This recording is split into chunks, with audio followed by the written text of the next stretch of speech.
Seguir a Yeshua trae una connotación mayor que solo aceptarlo, porque en lo segundo, todo está sujeto a unas cláusulas contractuales que implican fidelidad en las obligaciones que encierra el pacto contraído por ambas partes. Ahora bien, seguir a Yeshua se corresponde a un nivel superior de profunda entrega de sí mismo, donde lo que exige a quienes llaman a ser sus discípulos es imitarle intencionalmente, esforzados en todo por llegar a ser igual a Él. Acompáñanos en este banquete de vida. Conocerás por qué Jehová honra a los humildes.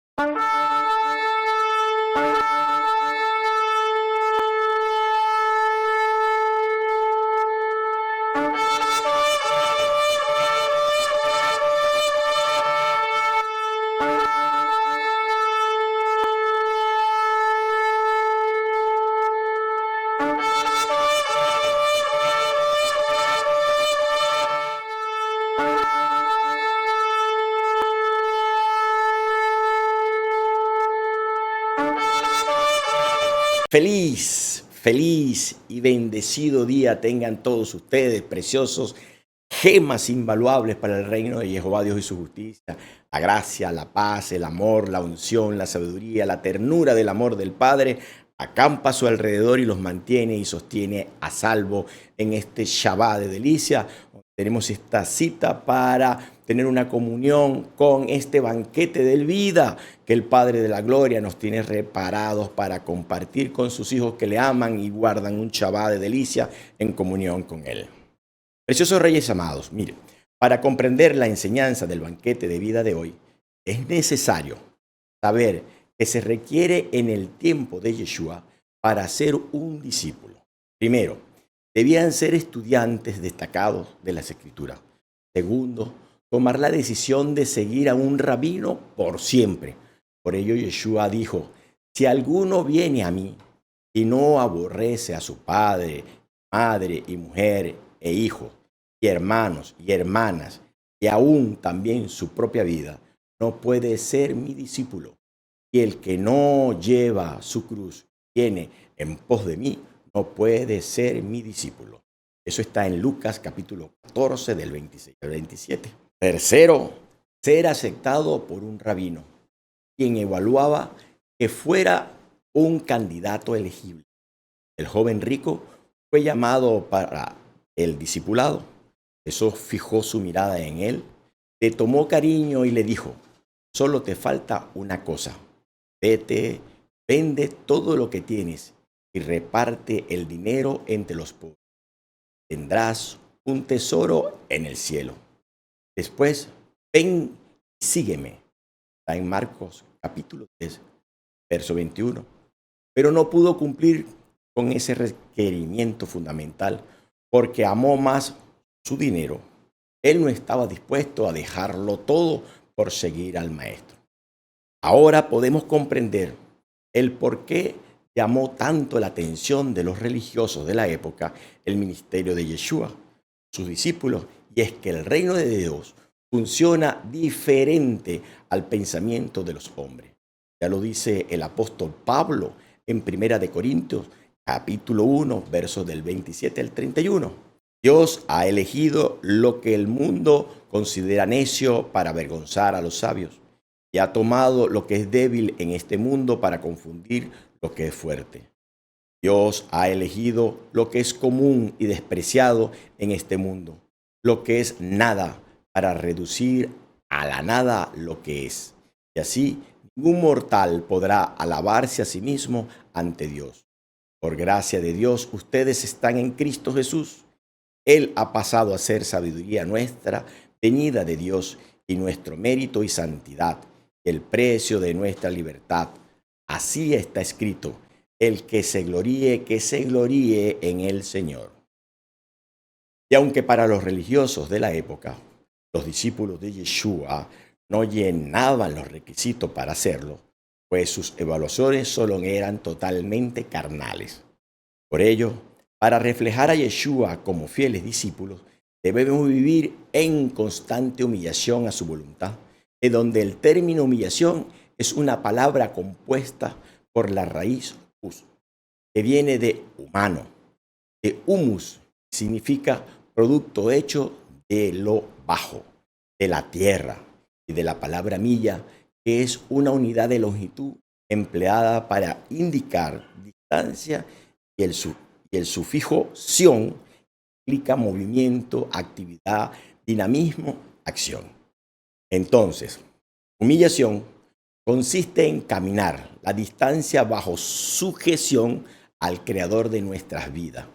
La primera lección del discípulo consiste en que no vivimos para nosotros mismos, lo hacemos para nuestra cabeza, el amado dueño de nuestra alma, Yeshua HaMashiach.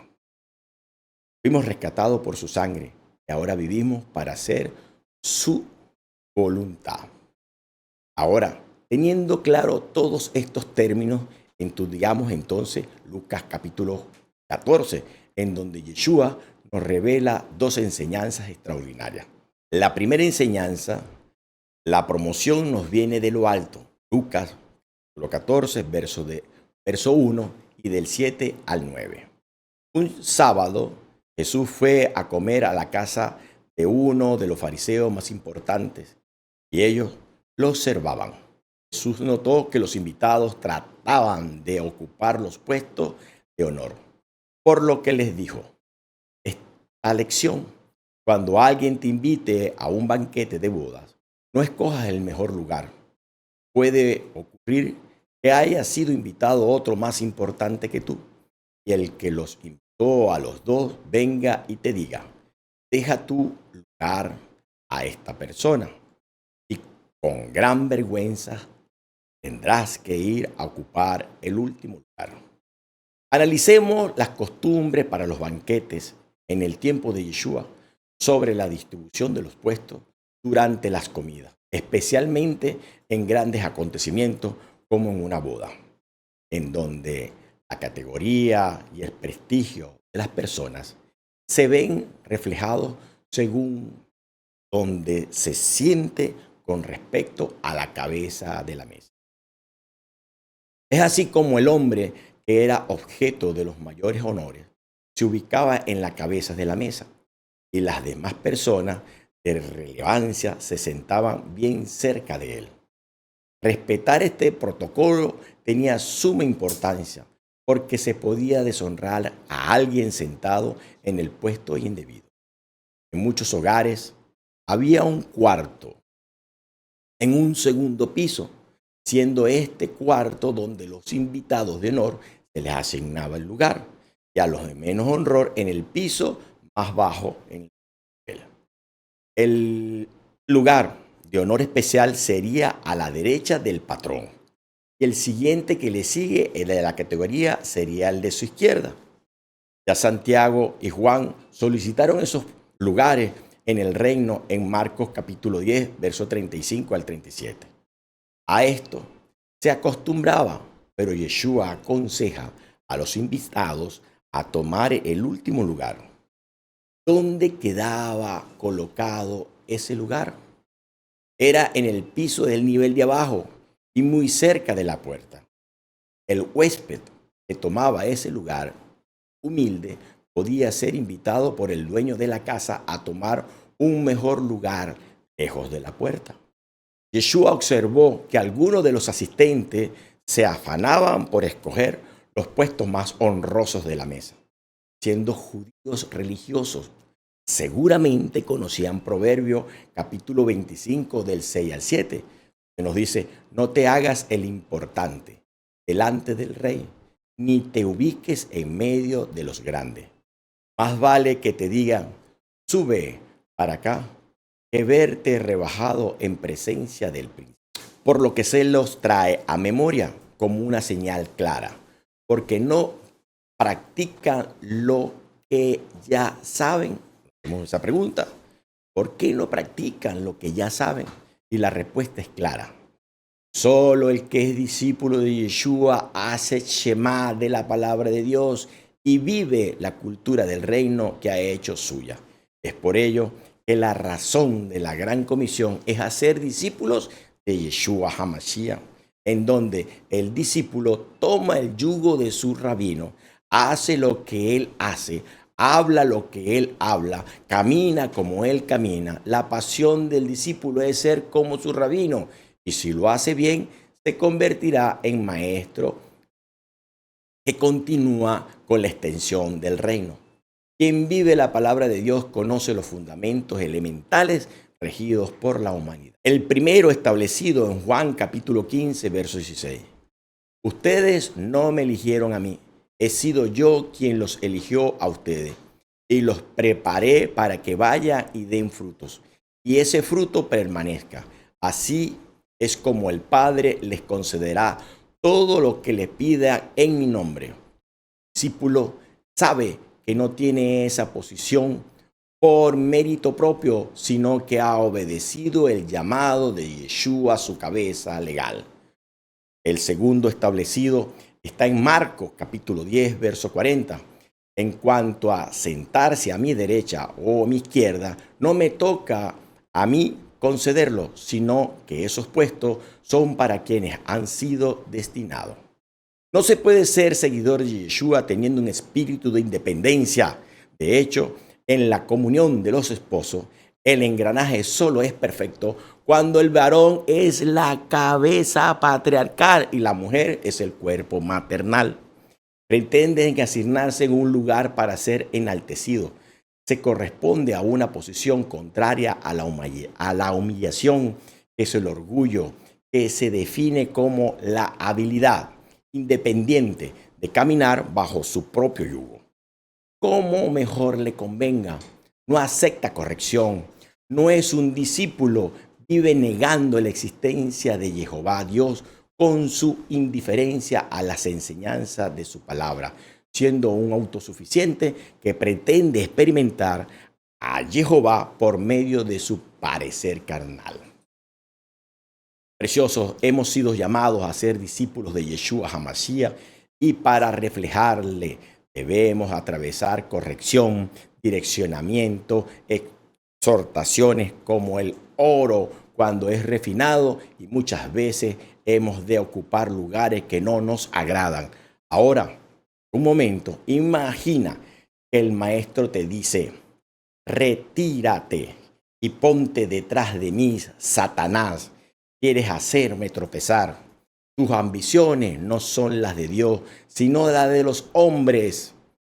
Las palabras que dijo a Pedro cuando éste quiso apartar de la cruz a Yeshua HaMashiach en Mateo capítulo 16, verso 23. ¿Tú las recibirías y seguirías a su lado, como lo hizo Pedro? ¿O dejarías como hizo el joven rico que no estuvo dispuesto a aceptar el lugar que le ofrecía Yeshua? ¿O como los discípulos que le dejaron cuando les dijo que debían comer su carne, su palabra, su doctrina y beber su sangre, entrando en alianza como él en Juan capítulo 6? Yeshua nos enseña que es mejor tomar humildemente el puesto menos honroso, lo que puede dar pie a que el anfitrión te haga señas para que te sientes en uno de los mejores puestos de mayor honra, en lugar de terminar avergonzado por pretender exaltarse a sí mismo, demostrando así que la humildad es la mejor cualidad para ser un verdadero discípulo que persevere hasta el fin. Al respecto también dice en Mateo 18:4, por lo tanto, el que se haga pequeño como este niño será el más grande en el reino de los cielos. También nos lo explica en Mateo capítulo 20, del 26 al 28. El que de ustedes quiere ser grande, que se haga el servidor de ustedes.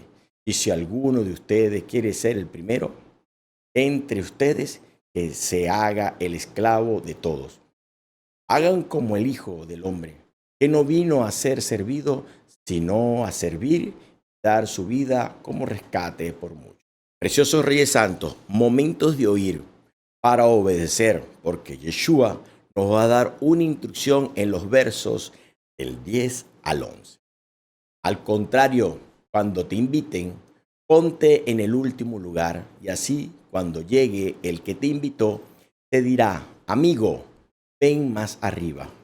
Esto será un gran honor para ti ante los demás invitados, porque el que se ensalza será humillado y el que se humilla será ensalzado.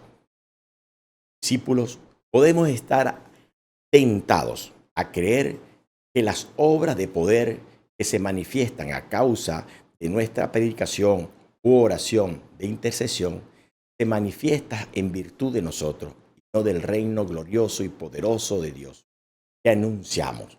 Por ello, debemos gravitar constantemente que en Cristo somos vencedores y que sin Él solo somos un saco de huesos que camina. Hay que tener contentamiento en que en Él puede usar nuestros talentos como quiera y cuando quiera, aún en lugares que no sean de nuestro agrado, porque en el reino de Jehová el amor yo daré es la norma.